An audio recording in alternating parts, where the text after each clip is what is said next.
करती है। जैसे कि हमने को बताया था कि जो तेजस्विनी है वो कहीं ना कहीं इस आस में थी कि जब वो ऋतुराज को अपनी प्रॉब्लम बताएंगी तो वो उनसे शादी के लिए मान जाएंगे, जबकि ऐसा नहीं हो पाया। आने वाले एपिसोड में अब हमें देखने को मिलने वाला है जहां स्टोरी में अब इंटरेस्टिंग मोड़ आने वाला है।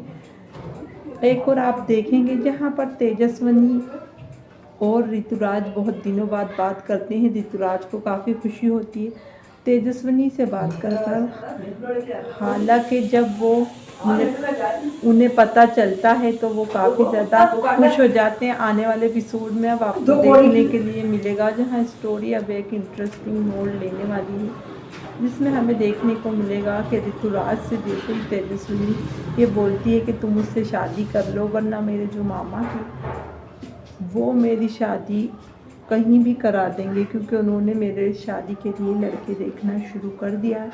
जिसके बाद जो है देखने के लिए मिलता है कि काफ़ी ज़्यादा नाराज़ कहीं ना कहीं ऋतुराज हो जाते हैं कि ऐसा कोई कैसे कर सकता है, तुम्हारी मर्ज़ी के बिना शादी कैसे कर सकता है तेजस्विनी, तुम अगर कहो तो मैं कुछ कोप्स को खिला पिला के तुम्हारे घर पर भेज देता हूँ, ताकि वो जो है कहीं ना कहीं सब कुछ ठीक कर सकें। जहाँ पर तेजस्विनी को ये आइडिया बिल्कुल अच्छा नहीं लगता, क्योंकि तेजस्विनी को ये वो नहीं दी गई है तरबियत के वो इस तरह से अपने ही परिवार का मजाक बनाए। आने वाले एपिसोड में अब हमें देखने के लिए मिलने वाला है जहाँ पर स्टोरी में अब एक नया और धमाकेदार मोड़ आने वाला है।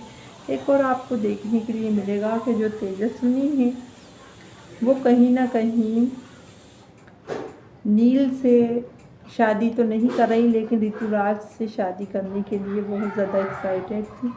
लेकिन वहीं पर ऋतुराज कहते हैं कि शादी जो है वो किसी भी प्रॉब्लम का सॉल्यूशन नहीं है।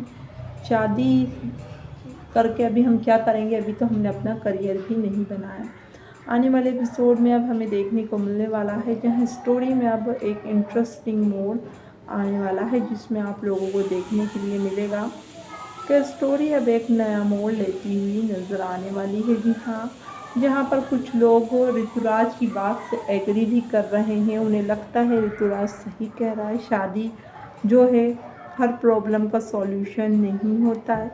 आने वाले एपिसोड में अब हमें देखने को मिलेगा जहाँ पर एक और ऋतुराज ने साफ कह दिया है कि वो उनकी मदद तो कर देंगे, लेकिन जो है उनका परिवार अगर उन्हें पापा के जाने के बाद ऐसी बंदिशें लगा रहा है, उनकी शादी उनकी मर्ज़ी के बिना करवा रहा है और उन्हें इस तरह से परेशान कर रहा है, तो वो पुलिस की मदद ले सकते हैं। लेकिन वहीं पर तेजस्विनी साफ करती है कि मैं तो जो है तुमसे शादी करना चाहती हूँ, क्या तुम मेरा हाथ थामोगे। तभी वो कहते हैं अभी तो तुम्हें अपने भाई और माँ की भी जिम्मेदारी लेना है तेजस्विनी, ये तुम क्या कह रही है, अभी हमारी उम्र क्या है जो हम शादी करेंगे। हालांकि सनम जौहर जो हैं ऋतुराज का किरदार निभा रहे हैं और वहीं वे भी अहंकार है तेजस्विनी का। यहाँ पर आपको बता दें कि दोनों के बीच बात नहीं बन पाती है। जो आइडिया ऋतुराज देता है वो आइडिया एक और जहाँ पसंद नहीं आता है हमारी तेजस्विनी को, जिसके बाद जो है वो खूब बातें करती है उनसे और कहती है कि अगर इमरजेंसी नहीं होती तो मैं ये सब तुमसे कहती ही नहीं और मैंने तुम्हारा टाइम वेस्ट किया, मुझे माफ़ कर दो। तभी ऋतुराज जो है वो कहता है ऐसा तो मत कहो, हमें किस्मत ने मिलाया था तभी तो हम दोनों मिले और अभी हमारा शादी करने का जो है टाइम नहीं है, अभी बहुत टाइम है शादी को तो। लेकिन तेजस्विनी जो है कहीं ना कहीं नाराज़ होकर फ़ोन काट देती हैं और काफ़ी फूट फूट कर रोती हैं। उन्हें सारे ऋतुराज के साथ बिताए हुए पुरानी बातें याद आती हैं। उसके बाद हमें देखने के लिए मिलता है कि जो ऋतुराज हैं वो बहुत ज़्यादा नाराज़ होते हैं और कहते हैं सब लड़कियां एक जैसी होती हैं, जुम्मा जुम्मा 4 दिन होते नहीं हैं रिलेशनशिप को कि ये शादी की डिमांड करने लगती हैं। मेरे लिए सबसे इम्पोर्टेंट फॉर गॉड सेक मेरा करियर है, ना कि शादी। इधर जो है तेजस्विनी भी यही चाहती थी कि वो अपने भाई और माँ की जिम्मेदारी उठाए, लेकिन कहीं ना कहीं उनकी मॉम ने उन्हें कहा कि तू ये सब कुछ फेस नहीं कर पाएगी, ये दुनिया काफ़ी बुरी है, जिसके चलते उन्होंने कहा उनकी मम्मा से कि ऋतुराज कभी भी उन्हें शादी को मना नहीं करेगा, क्योंकि वो उनसे प्यार करता है। जबकि मुग्धा को ये बात पहले ही पता थी कि वो मना कर देगा इस शादी के लिए, और वैसा ही हुआ। कहीं ना कहीं जो लड़के देखने के लिए आएंगे हमारी तेजस्विनी को उनके सामने जाना ही होगा। उनकी माँ कहेंगी कि परिवार भले तुझसे जो भी जैसा हो, लेकिन इसमें तेरी भलाई है बेटा, लेकिन लड़के जो हैं अच्छे नहीं लगेंगे तेजस्विनी को। इधर हमें देखने के लिए मिलेगा नील को भी पता चल जाएगा कि काफ़ी सारे लड़के तेजस्विनी को शादी के लिए देखने के लिए आ रहे हैं। वहीं दूसरी ओर हमें ये देखने के लिए मिलने वाला है जहाँ पर ऋतुराज को तेजस्विनी की तकलीफ से कोई लेना देना नहीं है। उसके सिर पर तो कुछ बड़ा बनने का खुमार छाया है। अब हमको देखने के लिए मिलेगा जहाँ पर तेजस्विनी जो है अपने सपनों से कहीं ना कहीं अभी बहुत ज़्यादा दूर रह गई हैं, और वहीं पर वो अपने भाई की पढ़ाई का खर्च भी नील से लेना नहीं चाहती, खुद मेहनत करेंगी। अब वो बता दें उन्होंने संगीत का दामन थाम लिया है कि संगीत के से जो पैसा वो कमाएंगी उससे ही वो अपने भाई को पढ़ाएंगी लिखाएंगी, और नील की 1 रुपए की भी मदद नहीं लेंगी। इधर ऋतुराज ने उन्हें बड़े बड़े संवाद दिए कि तुम जो है ये करो वो करो, अपना करियर बनाओ, अपनी फैमिली का ध्यान रखो। लेकिन ये सब उन्हें ये सोचा था तेजस्विनी ने कि यहाँ रहकर तो वो ये सब कर नहीं पाएंगी, ना अपना करियर बना पाएंगी और ना ही अपनी भाई और भाई का ख्याल रख पाएंगी, क्योंकि ये लोग ना तो उन्हें एमए के एग्ज़ाम देने दे रहा है और ना ही म्यूज़िक में अपना आगे का करियर बनाने दे रहा है। आने वाले एपिसोड में अब हमें देखने के लिए मिलने वाला है जहाँ पर ऋतुराज आ गया है और आकर उसने कहीं ना कहीं सिर्फ अपने भाई के लिए ही आया है कि उसकी शादी है और उसका काम हो गया था, वरना वो रिश्तों को भी ज़्यादा अहमियत नहीं देता है। अपकमिंग ट्रैक में अब हमें देखने को मिलने वाला है जहाँ स्टोरी में अब एक दिलचस्प मोड़ आने वाला है। एक और हमें देखने को मिलेगा कि जो ऋतुराज हैं उनके सामने अब तक तो ये सच नहीं आया है कि नील भी जो है हमारी तेजस्विनी से ही प्यार करता है। दोनों भाई सेम लड़की से प्यार करते हैं। जी हाँ, बताते हैं आपको, जहाँ पर हमेशा ही हमने ये देखा है कि जो नील है वो हमेशा हमारी तेजस्विनी और उसके परिवार का रक्षक बनकर ही आया है। वहीं पर ऋतुराज जिससे उनके प्यार का रिश्ता है, तो वहीं पर बिल्कुल भी ऐसा नहीं हो पा रहा है उनका। कमिंग ट्रैक में अब आप लोगों को देखने के लिए मिलने वाला है जहाँ पर स्टोरी में अब काफ़ी धमाकेदार मोड़ आने वाला है, जिसमें हमें देखने को मिलेगा कि एक और जहाँ पर हमारी जो तेजस्विनी है अब वो फाइनली शादी के लिए तो हो ही गई है तैयार, तो वहीं पर दूसरी ओर आपको देखने के लिए मिलेगा कि तेजस्विनी के शादी के लिए रेडी होने से कहीं ना कहीं ऋतुराज को लगने वाला है झटका।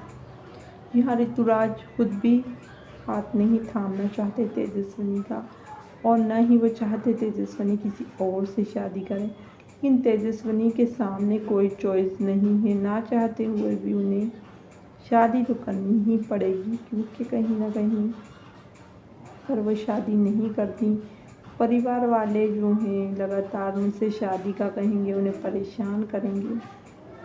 इसीलिए ही कहीं ना कहीं जो है मुग्धा ने ये कहा था कि तू शादी करके अपने सपने पूरे कर, अपने बाबा का सपना पूरा। और वहीं मज़े की बात ये है कि अभी तक तेजस्विनी को ये बात पता ही नहीं है कि उनके पापा ये चाहते थे कि नील की और तेजस्विनी की शादी हो जाए। अपकमिंग ट्रैक में अब हमें देखने को मिलने वाला है यहाँ पर नील और तेजस्विनी की शादी के लिए कहीं ना कहीं मुग्धा रेडी भी हो जाती अगर जूही से उनकी शादी फिक्स ना हुई होती। जी हाँ, जूही जो है वो बिल्कुल भी कहीं ना कहीं नहीं मान रही हैं। अभी उन्हें सब पता चल जाने वाला है कि शादी जो है क्यों और किस लिए नहीं हो पा रही। अपकमिंग ट्रैक में आप लोगों को देखने के लिए मिलने वाला है, जहाँ स्टोरी में अब काफ़ी इंटरेस्टिंग मोड़ आने वाला है, जिसमें आप देखेंगे कि एक और जहाँ पर हमारी तेजस्विनी की खुशियाँ तो जैसे ही कहीं ना कहीं उनके पापा गए इस दुनिया से, वैसे ही कहीं लुट गई। वहीं दूसरी ओर आप लोगों को ये देखने के लिए मिलने वाला है, यहाँ पर तेजस्विनी और ऋतुराज की शादी जो है वो कई नए रंग दिखा गई है उन्हें, लेकिन शादी हो नहीं पाई है। अब आप लोगों को देखने को मिलेगा जहाँ पर तेजस्विनी जो है कहीं ना कहीं अब उसके मन में ये बात आ चुकी है कि वो नहीं मिल पाएंगे उन्हें ऋतुराज, लेकिन वो ये नहीं समझ पा रही हैं कि ऐसे इंसान से शादी करने का भी क्या ही फ़ायदा है, जहाँ पर ना तो वो उनकी फैमिली को सपोर्ट सिस्टम बन सकते, ना उनका सपोर्ट सिस्टम बन सकते। बड़े बड़े संवाद देना काफ़ी आसान होता है, लेकिन उसको पूरा करने के लिए कहीं ना कहीं तेजस्विनी के पास कोई पैसा नहीं है, ना वो कोई जॉब कर सकती हैं क्योंकि घर में उन्हें परमिशन नहीं मिलेगी। घर से बाहर जाने तक के लिए उन्हें परमिशन लेना पड़ता है। हालांकि बता दूं आपको कि परमिशन उनके पापा से उन्हें कभी नहीं लेना पड़ा। उनके पापा ने उन्हें खुली छूट दी थी, वो जो पढ़ें लिखें, जैसे कपड़े पहने, जो कुछ करना चाहें कर सकती थी। लेकिन जब से तेजस्विनी के फादर चले गए तब से जो है बहुत ही ज़्यादा उनके साथ गलत व्यवहार हो रहा है। सतीश जो है वो भी उनके साथ बहुत बुरा व्यवहार करते हैं। इधर सतीश की पत्नी भी अब तो सिक्के सुनाने में जो है कमी नहीं छोड़ती। वहीं दूसरी ओर अब हमें देखने को मिलेगा कि हमारी तेजस्विनी अब जो है काफ़ी मुसीबतों से घिरने वाली है। शादी के बाद भी उनकी मुसीबतें कम होने का नाम नहीं लेगी। हालांकि नील तेजस्विनी का सपोर्ट करेंगे उनके सपनों को पूरा करने में। उधर रिसेंटली परम सिंह से एक इंटरव्यू लिया गया और उनसे पूछा गया कि क्या वजह है जो शो काम नहीं कर रहा। पहले से पहले तो शो की टीआरपी काफ़ी अच्छी थी और अब गिर जा रही है। यह इस बार शो की टीआरपी 1.3 आई। वहीं परम सिंह ने कहा शो की टीआरपी कम आने का रीज़न एक तो आईपीएल है और दूसरा शो का टाइम स्लॉट चेंज कर देना, और तीसरा ये है कि सिर्फ शो का नाम ही गुम है किसी के प्यार में, लेकिन पुरानी कास्ट में से कोई भी नहीं है। यूजुअली हम ये देखते हैं कि जब कोई भी शो का वो होता है उसका मतलब आगे बढ़ाई जाती है जनरेशन लीप, तो कहानी पुरानी को लेकर ही आगे बढ़ाई जाती है। आप ये रिश्ता के कई सीज़न देख चुके होंगे या नहीं भी देखे होंगे, लेकिन प्रोमो तो ज़रूर देखा ही होगा। जब आते हैं प्रोमोज तो वहाँ पर हमेशा पुराना कोई ना कोई एक दो पर्सन्स को रखा जाता है ताकि ऐसा दिखाई दे कि जो है कहानी उसी को लेकर आगे बढ़ रही है। क्योंकि अगर सब पुराना आपने हटा दिया तो फिर आखिरकार क्या ही रह जाएगा, सिर्फ नाम से जो है चलता नहीं है काम। इससे पहले हमने देखा था कि सई विराट के सीज़न के बाद सभी ईशान का सीज़न आया, फिर रजत सभी का, तो इसमें कहीं ना कहीं पुराने शो का पुट रहा, कुछ किरदार रहे जिसकी वजह से शो सरवाइव कर पाया। लेकिन अब जो है कहीं ना कहीं ये सब कुछ नहीं हो पा रहा। अब जो है हमें यही देखने को मिल रहा है कि सभी और रजत जो हैं वो गए तो अपनी हैप्पी एंडिंग के साथ गए, जहाँ पे चाहते ये लोग तो जो है इन दोनों की कहानी को आगे बढ़ा सकते थे। जी हाँ, बता दें सभी और रजत के बच्चों को कहानी आगे बढ़ाना चाहिए थी और जो है उनको जो है साथ देना चाहिए था। मतलब ऐसा दिखाया जाना था कि रजत के आई और बाबा बचे हैं, या फिर ऐसा दिखाया जाना चाहिए था कि सभी की फैमिली में से कुछ पर्सन्स बच गए हैं जो कि सभी और रजत के बच्चों को पालते हैं, और इसी के बाद जो है सब कुछ होता है। लेकिन ऐसा कुछ दिखाया नहीं गया, जिसके चलते ये हुआ कि जो है हमारे सभी और रजत की कहानी जो है, जो ऑडियंस ने काफ़ी सराही, पसंद करी। हैप्पी एंडिंग की भी काफ़ी अच्छी टीआरपी आई 2.9। इसके बाद जो है ये दिखाया गया कि टीआरपी तो अच्छी आई, लेकिन इस तक की टीआरपी बता दूं आपको अच्छी आई, 2.2 आई थी फर्स्ट वीक की, मतलब कुछ दिनों की। इस बार जो है टीआरपी के बहुत बुरे हाल हो रहे हैं। वीडियो पसंद आए तो लाइक करें, चैनल को